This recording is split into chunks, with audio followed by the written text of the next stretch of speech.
Bonjour à toutes et à tous. Nouvelle vidéo pour vous présenter ma dernière création.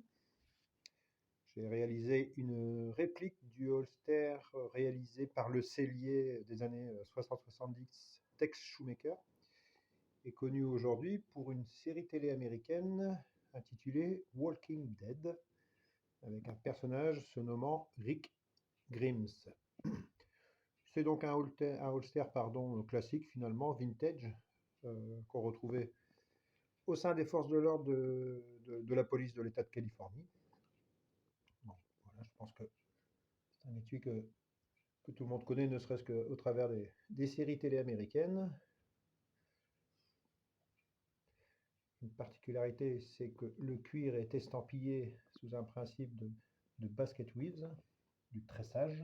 Je vais ici faire un gros plan pour vous montrer. Le cuir est tressé à différents endroits. Pas seulement par esthétisme, mais à l'époque, comme c'était des holsters professionnels pour la police, le fait de faire du tressage, en anglais du basket weave, eh bien, ça permettait simplement d'avoir un retardement de l'usure du cuir. Voilà, parce que la surface est quand même, je ne vais pas dire rugueuse, hein, avec du relief, et donc on, on évitait, on ralentissait les phénomènes d'usure et de frottement dans les voitures ou en ville par rapport à des cuirs lisses. Voilà pourquoi on faisait des holsters en gravage sous le principe du tressage. Ici, on a la véritable boucle originale qui s'appelle une boucle Sam Browne. Sam Browne. Sa particularité, c'est qu'elle est amovible, elle se retire et elle se détache complètement du ceinturon. Elle fait plus de 6 cm, elle fait 6 cm de large ou de hauteur, pardon, en extérieur, et elle permet d'accueillir un ceinturon qui lui fait 5,7 cm de large. Ici, dans une version où le cuir, collé tannage végétal, est un cuir ici qui fait 3,5 mm d'épaisseur. Alors je disais, la boucle de ceinture Sam Browne, mythique, célèbre aux États-Unis, c'est une boucle à l'origine militaire et qui a été reprise par de nombreuses forces de police américaines et en particulier en Californie. Alors le principe, c'est qu'on ne déboucle pas la ceinture via le ceinturon lui-même. Alors de l'autre côté, on a deux crochets. Alors, ça va être difficile avec une main parce que j'ai le téléphone, la caméra dans l'autre, vous l'imaginez bien, mais on va essayer. Donc là, on a deux crochets. Et l'idée, c'est d'aller, si j'y arrive, c'est pas évident, je m'en excuse, simplement en arrière-boucle de la ceinture, d'aller agrafer, accrocher les deux crochets sur l'axe de la boucle de ceinture Sam Browne. Alors, je ne vais pas y arriver, je ne pense pas, d'une main, bien que. Voilà, je ne sais pas si ça va être très démonstratif à l'image. Voilà, je vais essayer de superposer. Voilà, je crois que là, vous aurez compris le principe. Voilà, là, elle est bouclée. Et on a ici un petit bouton colle de cygne. Venez, à l'époque, passer dans le trou et la ceinture était bouclée. Alors, à quoi ça sert d'avoir une boucle de ceinture de ce type avec des crochets à l'autre extrémité du ceinturon?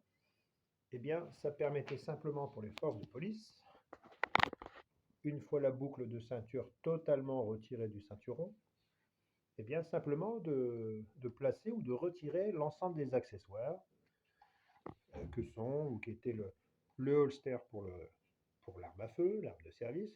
Là, ici, je ne l'ai pas encore fait, mais on passe aussi par la suite à un porte-menottes, des étuis pour les speed loaders, les doubles speed loaders, un étui pour matraque, un étui pour la radiocommande, le talkie-walkie. Donc, vous voyez, comme le ceinturon est très large, je le répète, ici, on est sur un ceinturon d'une largeur de 5,7 cm.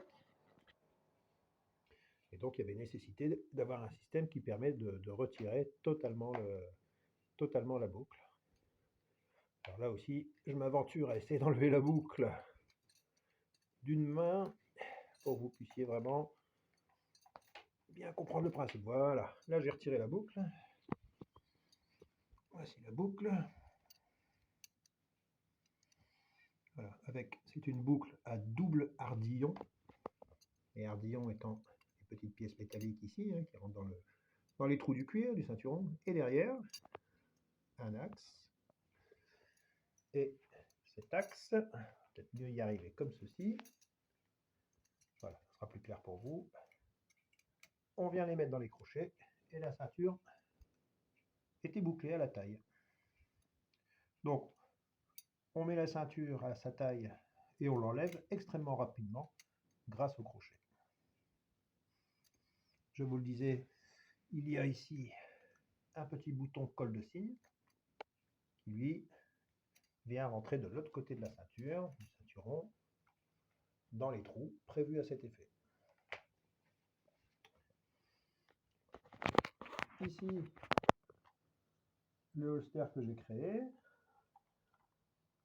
Le holster ici, comme vous le voyez, il est fait pour des revolvers. On peut y mettre des revolvers du type Colt Python 357, Smith & Wesson 686, enfin toutes les carcasses équivalentes en revolver. Et en termes de longueur de canon, on peut y apposer des revolvers en canon de 4 pouces. Mais comme le bas du holster n'est pas fermé, on peut y mettre des armes en 5 pouces, 6 pouces, 8 pouces de long. Et là, ici, on est sur un revolver 6 pouces de long, comme dans la série Walking Dead. Et donc, le canon dépasse d'à peu près 1 pouce.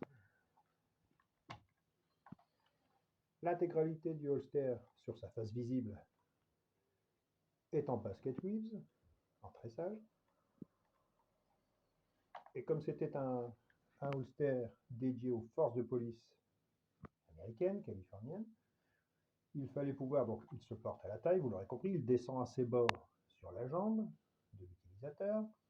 Et donc en voiture, il convenait, pour avoir un certain confort et un côté pratique, que le holster puisse pivoter lorsqu'on est assis. Pour ce faire, on a un pivot de rotation ici,